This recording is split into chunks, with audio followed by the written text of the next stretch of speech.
Assalamualaikum warahmatullahi wabarakatuh. Berjumpa kembali dengan kami, channel Khairul Kembar, sebuah channel tempat kita berbagi inspirasi, motivasi, tutorial, dan video pembelajaran.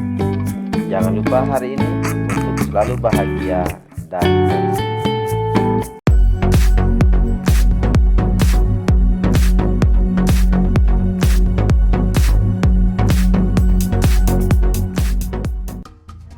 Assalamualaikum warahmatullahi wabarakatuh, anak-anak cerdas Nusantara. Berjumpa kembali dengan saya, Pak Guru Khairul.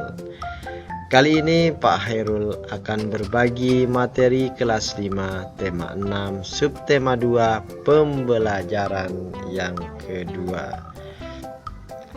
Pada pembelajaran yang kedua ini, kompetensi dasar yang akan kita capai adalah bahasa Indonesia meringkas teks penjelasan dari media cetak dan elektronik.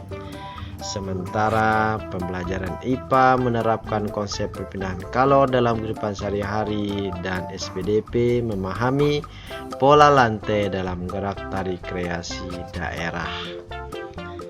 Apa saja materi yang akan kita pelajari pada pembelajaran hari ini?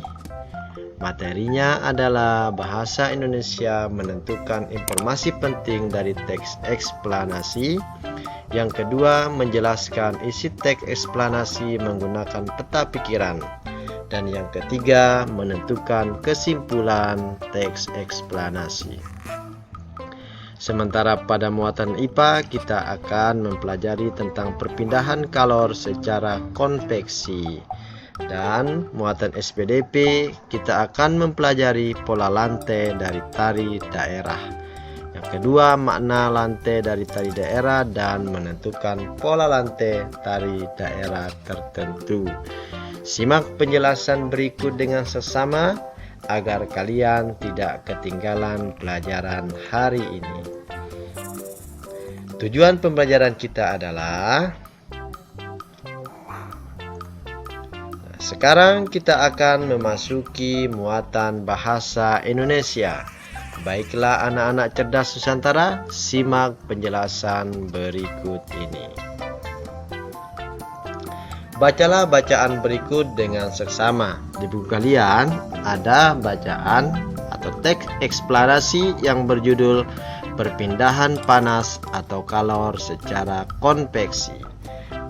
Silakan kalian baca dengan cermat bacaan tersebut, karena di dalam bacaan tersebut terdapat penjelasan tentang perpindahan kalor secara konveksi. Selanjutnya, setelah kita membaca bacaan tersebut, lalu buatlah daftar hal-hal penting yang kamu ketahui pada setiap paragraf di dalam bacaan. Gunakan tabel berikut ini untuk menuliskannya. Gunakanlah kalimat lengkap dan kata-kata baku dengan tepat. Baiklah, di sini Pak Guru Khairul akan memberikan beberapa contoh.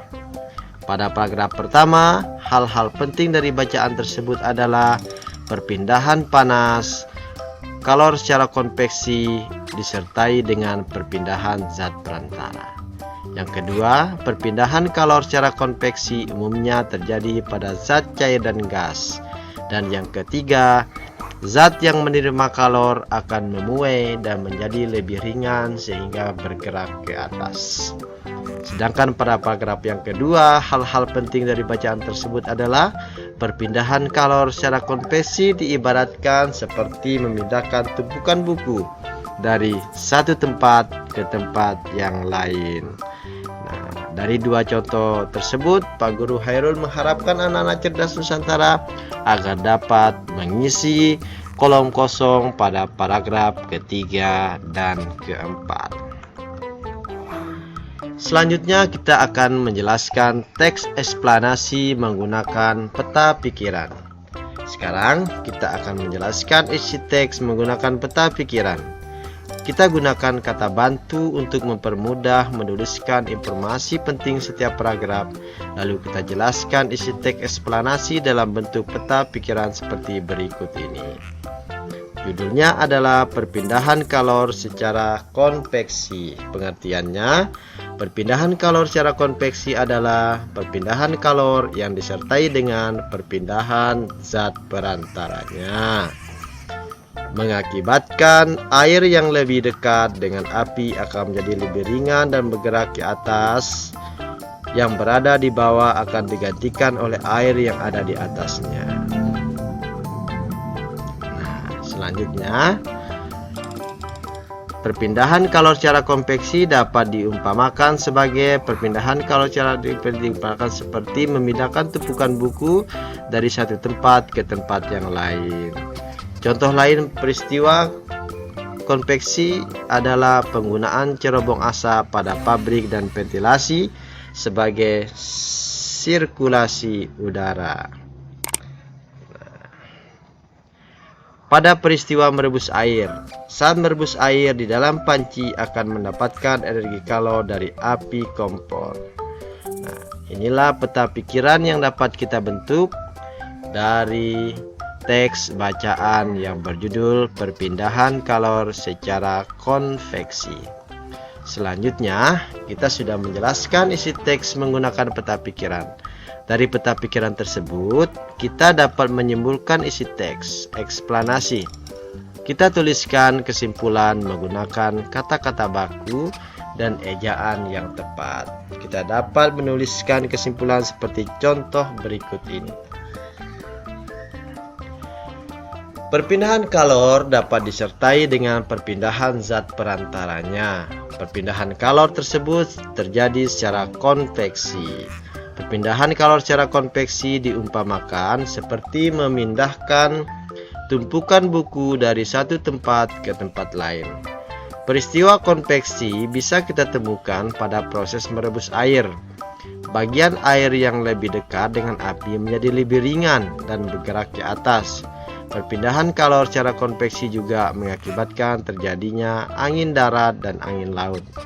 Peristiwa konveksi lainnya kita temukan pada penggunaan cerobong asap di pabrik dan ventilasi sebagai sirkulasi udara.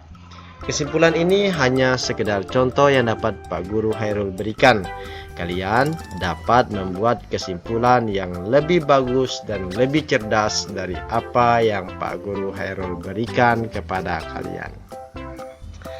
Nah, setelah muatan bahasa Indonesia kita selesaikan, sekarang kita memasuki muatan ilmu pengetahuan alam. Pada muatan ilmu pengetahuan alam ini, kita akan mempelajari contoh perpindahan kalor secara konveksi yang sering terjadi pada kehidupan sehari-hari. Nah, berikut simak contoh perpindahan kalor secara konveksi dalam kehidupan sehari-hari. Yang pertama, air yang direbus. Saat dipanaskan, air yang berada pada bagian bawah panci akan lebih dahulu panas. Molekul air yang terkena panas akan memuai dan menjadi lebih ringan, sehingga bergerak naik. Molekul air yang suhunya lebih rendah akan bergerak turun, menggantikan molekul air sebelumnya. Jadi, terjadi perpindahan air, di mana air yang berada di bawah ini akan panas lebih dahulu dan akan naik ke atas lalu digantikan dengan air yang molekulnya lebih rendah. Selanjutnya, angin laut. Angin laut bertiup dari laut ke darat pada siang hari. Saat siang hari, udara daratan menjadi lebih panas karena adanya panas dari matahari. Suhu udara di darat menjadi lebih tinggi dan membuat partikel udara memuai. Partikel udara tersebut kemudian bergerak naik. Partikel udara dari laut akan mengalir ke daratan, menggantikan tempat partikel udara sebelumnya. Selanjutnya adalah angin darat. Angin darat bertiup dari darat ke laut. Pada malam hari, saat malam hari udara daratan lebih dingin daripada udara di laut. Suhu udara di laut menjadi lebih tinggi dari partikel udaranya memuai.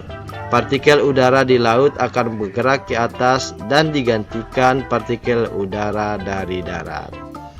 Nah, itulah sekelumit penjelasan tentang muatan IPA, yaitu contoh dalam kehidupan sehari-hari tentang perpindahan kalor secara konveksi. Sekarang kita masuk pada muatan SBDP. Pada muatan SBDP ini kita akan membahas tentang pola lantai dalam seni tari. Silakan kalian buka buku kalian dan bacalah teks yang berjudul Pola Lantai dalam Seni Tari. Di dalam bacaan tersebut dijelaskan berbagai hal tentang pola lantai. Setelah kita membaca teks tersebut, sekarang kita akan membahas tentang macam-macam pola lantai. Yang pertama adalah pola lantai garis lurus, seperti yang terlihat pada gambar ini. Pola lantai garis lurus ini dapat digempangkan dalam berbagai bentuk, seperti yang terlihat pada gambar, yaitu variasi pola lantai garis lurus. Nah, selanjutnya pola lantai garis lengkung dapat disimpulkan atau dapat dikembangkan menjadi seperti ini. Variasi pola lantai garis lengkung. Nah, selanjutnya kita akan menentukan jenis pola lantai tarian daerah berikut ini. Yang pertama adalah tari saman asal daerah Aceh. Pola lantai yang digunakan adalah garis horizontal. Yang kedua, tari sekapur sirih asal daerah Jambi. Pola lantai yang digunakan adalah garis lengkung ke depan. Yang ketiga adalah tari pendet asal daerah dari Bali. Pola lantai garis lurus dan lengkung ke depan. Dan yang keempat adalah tari piring asal daerah Sumatera Barat. Pola lantai yang digunakan adalah garis lurus segi empat. Nah, anak-anak cerdas Nusantara, bagaimana dengan penjelasan yang telah Pak Guru Hairul sampaikan? Mudah-mudahan dapat bermanfaat bagi kalian semua. Dan di akhir video jangan lupa untuk like, subscribe, dan komen channel Errol Kembar agar channel ini dapat berkembang dan bermanfaat. Sampai jumpa pada pembelajaran selanjutnya. Assalamualaikum warahmatullahi wabarakatuh.